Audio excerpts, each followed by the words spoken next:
ito ay gagamitin din doon. Sa ano na yan, sa pagkain. Kukunin ko itong 15, no? Basta yung kaganda na lang. Pili sa yung class. So, 3,000.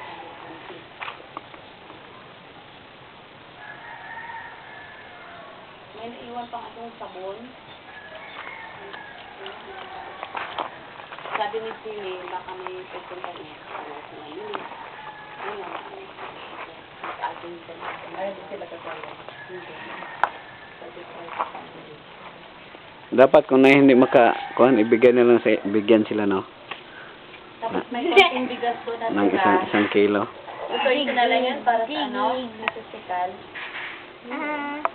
Tapos invite na natin. Ay, Friday dyan sila. Ganito na natin sila. Friday. Nek, kanta, Nek. Nek. Dali, kanta, oh. Oo, may nagpaan. Nek, kanta, Nek.